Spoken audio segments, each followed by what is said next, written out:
सावित्रीबाई फुले,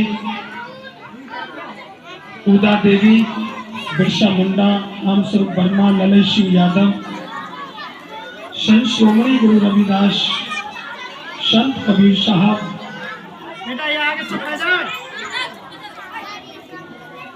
विश्व में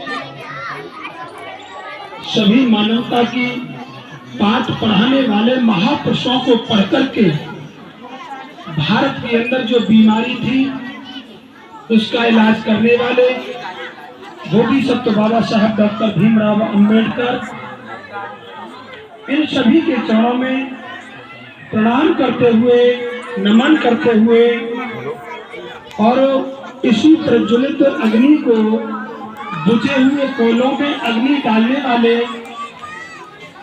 मान्यवर काशीराम जी व वर्तमान समय में उस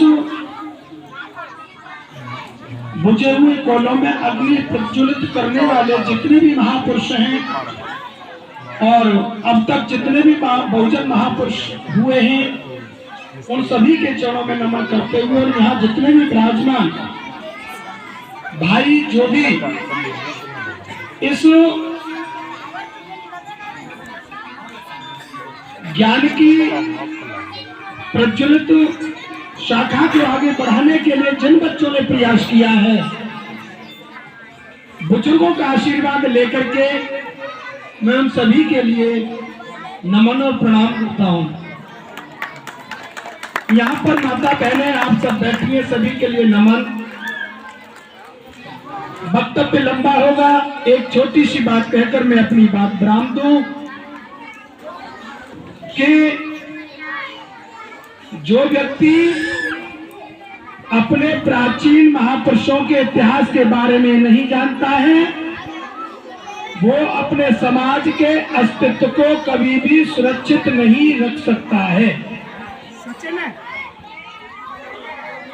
बाबा साहब डॉक्टर भीमराव अंबेडकर असेंबली बंबई के जब मेंबर चुने गए तो उन्होंने एक बात कही, बहनों इन बच्चों को थोड़ा शांत कि जब इस देश के अधिकार और मेरे अधिकारों में टकराव होगा तो मैं अपने अधिकारों को छोड़ दूंगा और देश के अधिकारों का मैं सम्मान करूंगा, समर्थन करूंगा। मैं जब मेरे समाज के अधिकारों में और देश के अधिकारों में जब टकराव होगा तो मैं देश का साथ छोड़ दूंगा और अपने समाज का समर्थन करूंगा जिस समाज से मैं संबंध रखता हूं। जब राजरत्न की मौत हुई तो माता रमाबाई ने कहा था बाबा साहब से, जब इंग्लैंड से अपनी पढ़ाई पूरी करके आए थे कि बाबा साहब दुनिया अपनी पढ़ाई करके अपने घर का विकास करती है, अपने बच्चों का विकास करती है, लेकिन तुम्हारी पढ़ाई कैसी है जो घर का विनाश कर रही है, बच्चों को मौत के मुंह में भेज रही है। बाबा साहब रोते रहे। बाबा साहब ने कहा, हे रमा, तुम्हें मां होने का दुख है लेकिन मैं भी पिता हूं, दुख मुझे भी है। लेकिन आज आप याद रखना कि आपके बेटे को जो बीमारी थी, अगर पैसा होता तो डॉक्टर उसको ठीक कर सकता था, लेकिन इस भारत के शोषित, पीड़ित, दीन, गरीब, दलित, SC, ST, OBC के लिए चतुर्वर्ण व्यवस्था में जो बीमारी है उसका केवल एक ही डॉक्टर बन के आया है। और मैं आज से ये वादा करता हूं कि आज के बाद इलाज के अभाव में जिस तरह तुम्हारा ये बेटा मरा है, आज के बाद भारत का कोई भी बेटा मौत के मुंह में नहीं जाएगा। और इस डॉक्टर का नाम है डॉक्टर भीमराव अंबेडकर। आज आप जो है एक रात राज रत्न की मां न हो करके आज से पूरे भारत के SC ST OBC दलित गरीब किसी भी जाति का गरीब है सबकी तुम सच्ची मां कहलाओगी। माता रमाबाई अंबेडकर लखनऊ की राजधानी में उनके नाम से आज जो है कितने एकड़ में आज जो है पार्क बना हुआ है, दुनिया उनको सलाम करती है। प्रेमियों, आप लोगों से निवेदन है, बुजुर्गों से, भाइयों से, माताओं से, कि ये जो दुनिया भर की आखंड पाखंड है उस पर मैं थोड़ी सी बात प्रकाश डालूंगा।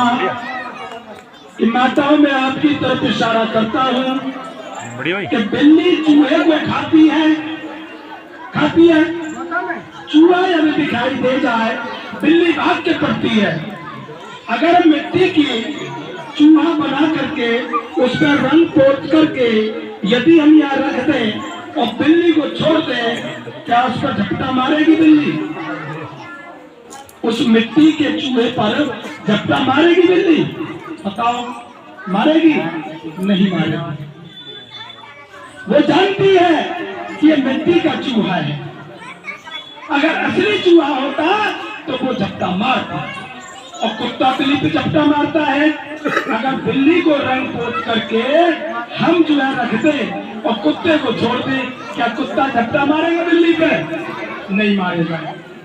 जब जानवर ये जानते हैं कि ये मिट्टी है, ये असली नहीं है, तो तुम मिट्टी की बनी हुई अनेक मूर्तियों के आगे जा करके और आशीर्वाद मांगती हो।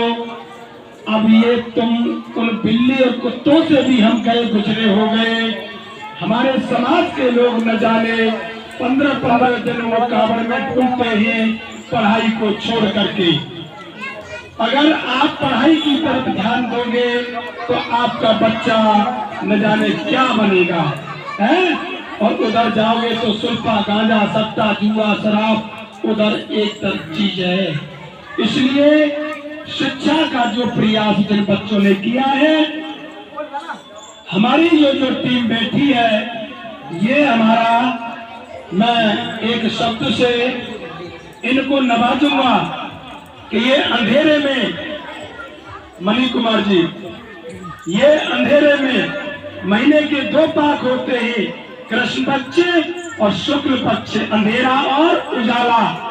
ये उजाले के जो परवा द्योज तीज होती है, ये 5वीं छठवीं यानी 5वीं छठवीं के रूप में चंद्रमा उदित होके आ रहा है।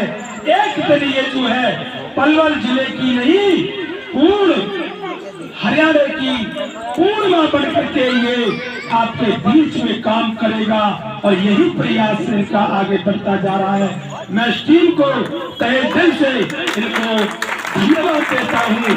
इस अंधेरे में द्योज, तीज, चौथ, पंचमी शिक्षा का मिशन लेकर के ये सारी टीम जो गांव-गांव लाइब्रेरी का जो काम कर रही है, शिक्षा के ऊपर जो काम कर रही है, और उसी विचारधारा को लेकर के आपके बच्चों में, गांव के बच्चों में जो भावना उद्दीप्त हो रही है, मैं बुजुर्गों से प्रार्थना करूंगा इन बच्चों को जरूर आशीर्वाद दें आप। और बच्चों से भी मैं निवेदन करूंगा इन बुजुर्गों को आप आशीर्वाद इनसे जरूर मांगते रहे, समय समय पर इनका सम्मान करते रहे, क्योंकि ये बुजुर्ग नहीं होते तो हम नहीं होते। We are live. Ambedkar was in India. We are alive because Ambedkar was in India. अगर बाबा साहब इंडिया में थे तो क्या कारण हम आज जिंदा हैं? अगर वो नहीं होते तो हमें मालूम नहीं थी कि मनुष्य किसे कहते हैं। जानवर संज्ञा से हमें मनुष्यता की संज्ञा दिलाने वाला एक भारत का संविधान है। और मैं एक बात कह के अपनी बात खत्म करता हूँ अगर नेहरू को चाचा कहा जाता है बाल दिवस पे और महात्मा गांधी को बापू कहा जाता है इस देश का, लेकिन बापू की संज्ञा तो नहीं दी जा सकती उनके कर्तव्यों के कारण, लेकिन अंबेडकर को बाबा क्यों कहा जाता है? इस देश का बाप है संविधान, और संविधान का बाप है बाबा साहब डॉक्टर भीमराव अम्बेडकर। जय भीम, जय भारत, नमो बुद्ध।